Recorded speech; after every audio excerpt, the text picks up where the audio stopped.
أعوذ بالله من الشيطان الرجيم بسم الله الرحمن الرحيم Bismillahirrahmanirrahim. Assalamualaikum warahmatullahi wabarakatuh. Alhamdulillah, wassalatu wassalamu ala rasulillah wa ala alihi wa sahbihi wa mawalah, amma ba'd. Alhamdulillah, kembali lagi dengan saya Abu Najla dari taserbamuslim.com.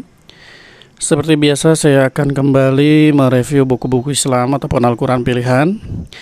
Dan yang akan saya review kali ini adalah buku terjemahan dari kitab Tazkiratus Sami' wal Mutakallim. Ini karyanya Ibnu Jama'ah ya. Ini ukurannya kecil ya teman-teman. Nah ini ukuran saku. Ukuran saku ukurannya seperti ini.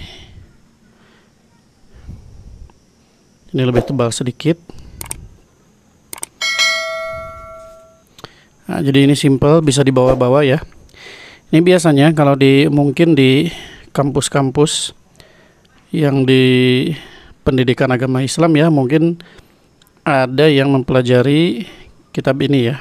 Biasanya untuk pendidikan karakter menurut Ibnu Jama'ah. Ini intinya sih ini bisa teman-teman lihat ya, panduan lengkap adab guru dan murid dalam menuntut ilmu dan mengajarkannya. Nah, makanya ini sering disampaikan oleh para dosen atau untuk para pendidik ya, untuk para guru dan lain-lain. Ini langsung kita lihat saja. Oh iya, ini penerbitnya dari penerbit Pustaka Arafah. Ini ya, dari penerbit Pustaka Arafah. Ini judul aslinya Tazkiratus Sami' wal Mutakallim. Penulisnya ini Al-Imam Badruddin Ibnu Jama'ah Al-Kinani Asy-Syafi'i. Biasanya terkenalnya Ibnu Jama'ah ya. Serial akhlak santri. Ini langsung kita lihat saja seperti apa daftar isinya. Nah, ini daftar isinya. Pengantar, kemudian ada biografi ringkas dari penulisnya sendiri, metode tahqiq, mukadimah, latar belakang penyusunan buku ini, referensi dan metode penyusunan buku ini. Kemudian di bab pertama ada keutamaan ilmu dan ahli ilmu serta tingginya kedudukan orang alim. Uraiannya di sini yang pertama, ayat yang menyebutkan tentang keutamaan ilmu dan ahli ilmu. Salah satu faidah dari Al-Quran, ulama adalah makhluk yang paling baik.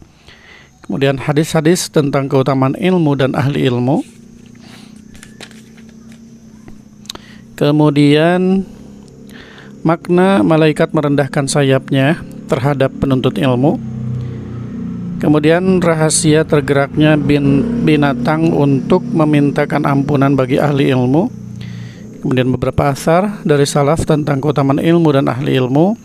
Keutamaan menyibukkan diri dengan ilmu dibanding ibadah-ibadah sunnah. Kemudian yang dimaksud pujian bagi ulama dalam nas adalah mereka yang mengamalkan ilmunya. Di bab kedua, adab seorang alim terhadap dirinya sendiri serta adab bersama muridnya dan pelajarannya. Ini untuk para pengajar ya. Yang pertama, adab seorang alim pada diri sendiri, itu merasa diawasi, tenang dan menjaga kehormatan. Kemudian menjaga ilmu, kemudian zuhud. Kemudian menjauhkan ilmu dari digunakan sebagai tangga untuk mencari kepentingan duniawi. Menjauhi pekerjaan rendah dan tempat-tempat yang mengundang curiga. Menjaga syiar-syiar Islam dan menampakkan sunnah. Menjaga sunnah-sunnah syar'iyah. Bergaul dengan orang-orang dengan akhlak yang mulia. Membersihkan lahir dan batinnya dari akhlak-akhlak yang buruk dan mengisinya dengan akhlak yang diridhoi. Kemudian bersungguh-sungguh dan bersemangat meningkatkan kompetensi. Tidak gengsi mengambil faidah dari seorang di bawahnya. Menyibukkan diri dengan menulis jika sudah mumpuni. Kemudian adab seorang alim pada pembelajarannya. Yang pertama, persiapan mendatangi majelis disertai niat tulus.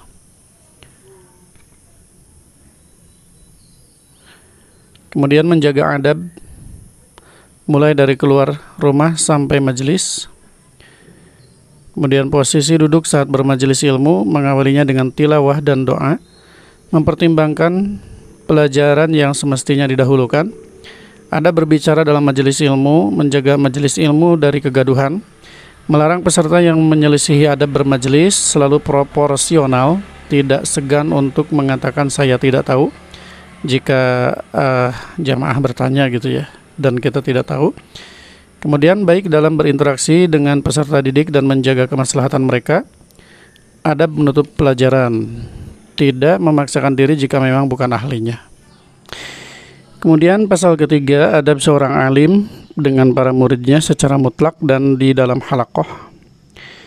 Ikhlas dalam mengajar dan berniat menghidupkan syariat, tidak menolak untuk mengajar dengan alasan pencari ilmu belum tulus niatnya, memotivasi murid mencari ilmu dan zuhud terhadap dunia, dan seterusnya ya.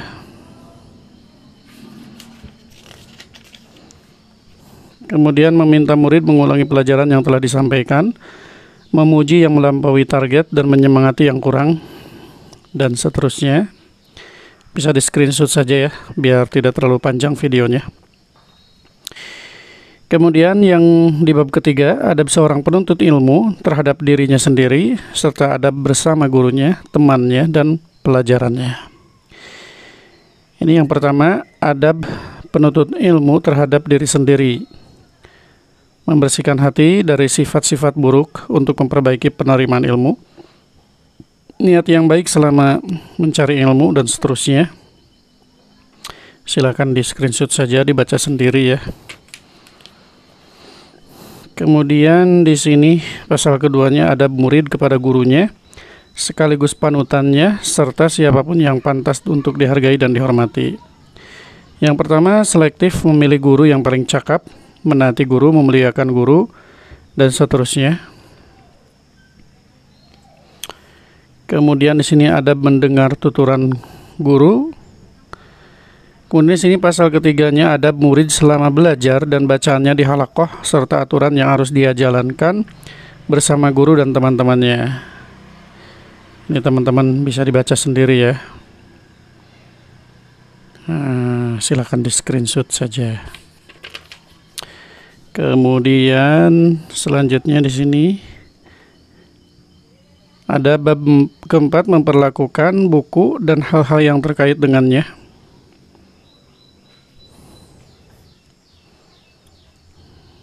Nah ini.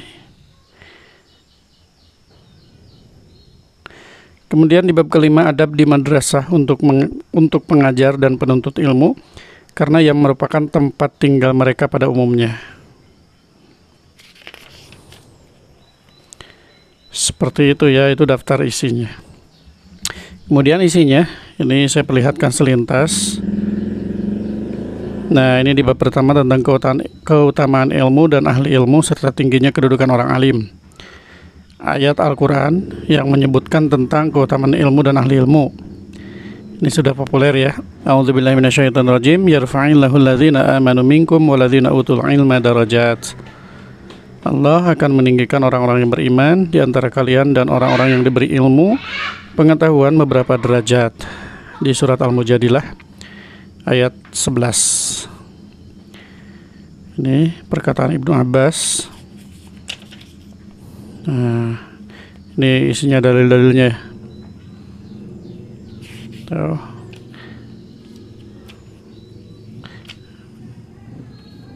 Isinya hampir setiap lembar, setiap halaman ada dalil-dalilnya ya.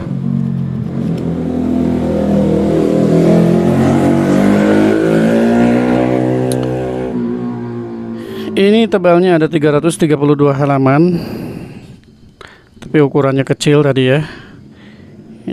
Jadi ini simple, bisa dibawa kemana-mana.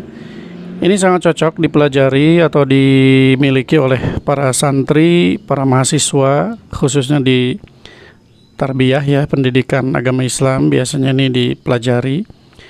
Atau untuk para gurunya juga ya.